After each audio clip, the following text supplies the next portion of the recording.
very excited that all of you can come today and be with us. Since last year, we have formed an alliance between our business law group and our IP groups in the form of a venture capital group. We're very proud to represent a lot of startups, a lot of venture capitalists, many of whom are in the room today. Going to my left is Pete Musser of the Musser Group, President and CEO.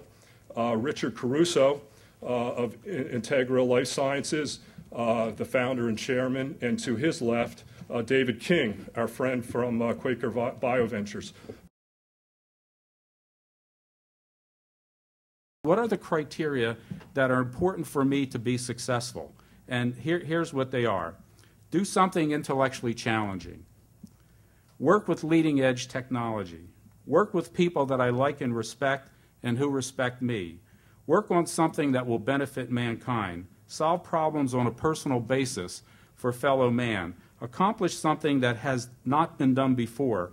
Create a vision that others can understand and follow. Create interesting career opportunities for others. And if all those things happen, then what I want to do is make money. When you have amazing passion, you have innovation, and you have a plan, you have a nice skeleton for a company that can go great places. Well, it seems to me to be a mentor, you have to be a superior intellect to the person you're talking to.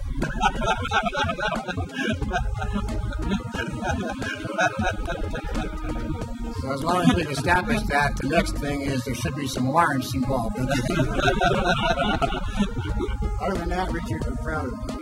I thought it might be helpful if you could explain how Quaker Bio looks at investing, how it decides to make its investment decisions in the life sciences space. We've just heard two stories of how two people got to the right heights on very different paths. When you get a deal that comes across your table, you probably have a methodology, a scientific approach, some seat of the pants piece of it, but we'd love to have you share how you approach the deal flow that comes to you. In today's market in the life sciences, first, we see an extraordinary number of investment opportunities. I would say that our volume of plans that we see has to be up 30–40% this year. I mean, it is just amazing. Exit is something that is more often than not a given short shrift in plans. In reality, it should be right up there in front along with anything else, because and that's perhaps a real sea change in how investors look at transactions.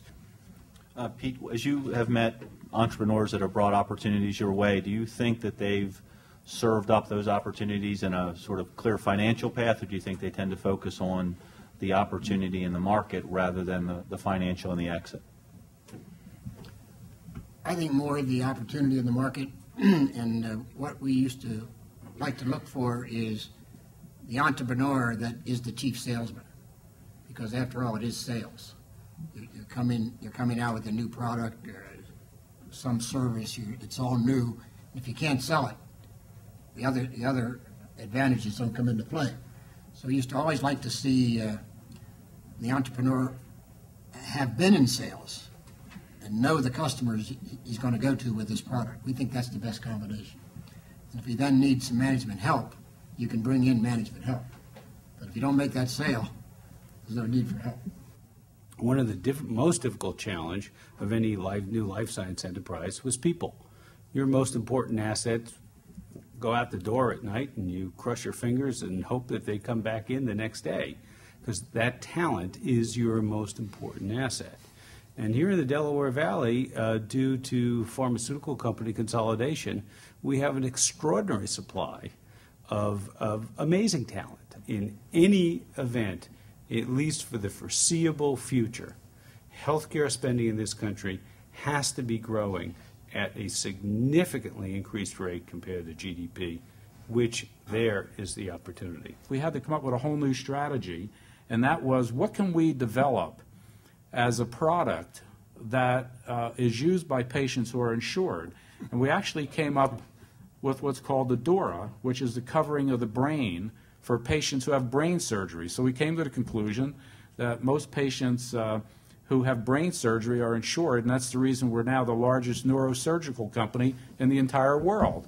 It really has to do with having to focus on all of those characteristics, if you will. It's not just developing the product. Interesting lesson on knowing your market. If you have a perfect product, you still need a person with a wallet that can pay for it. But we did seek fairly broad patent protection, and we're very fortunate in that we have issued patents in Asia, in Europe, and in the United States. So we took a very broad approach for those reasons.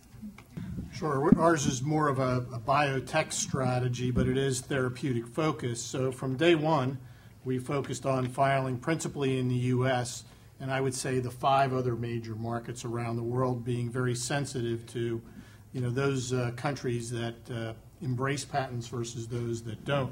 We designed our patent strategy around, as David suggested in the last meeting, exit. And that really is almost the first hurdle you have to get over is, is this patent strategy attractive enough to a potential investor or buyer, and therefore its principle in terms of how you make that evaluation. The name of the game is how do you slice the intellectual property? And it's not just the patent issue, it's the core versus non-core value conditions in the intellectual property, and that also includes the know-how. And so today I see know-how becoming a bigger and bigger value opportunity, and more focus or attention being brought to bear as to how and if you transfer in or out the actual know-how itself. And a lot of it is a function of, professors or scientists that are employees of the university. And believe me, the universities today do a great job of ensuring that those people know who writes the check.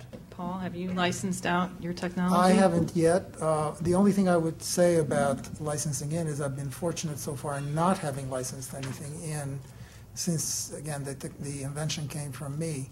And that, interestingly enough, cuts both ways. From an ownership point of view, it's great.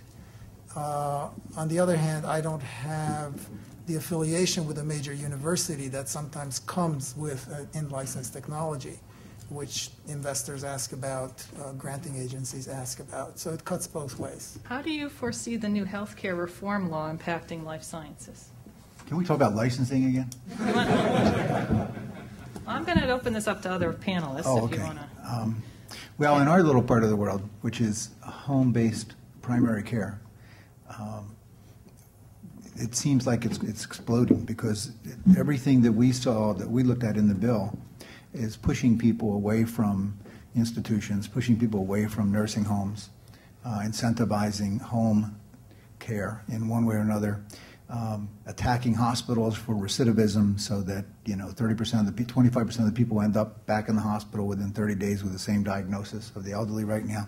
So now they're starting to not pay for that second admission. So now the hospitals are interested in getting them out there in a nice way, getting them home. So I just think that it's a whole migration that's going to happen over the next decade into home-based care once again, kind of like it was probably a long, long time ago. So for us, it's good in that respect. If you are out raising money, I would say give yourself a nice long runway. Be as capital efficient as you can.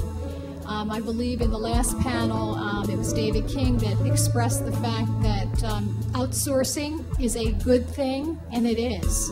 So hire some key individuals and outsource as much as you possibly can so that you can keep your burn low and that you can have staying power.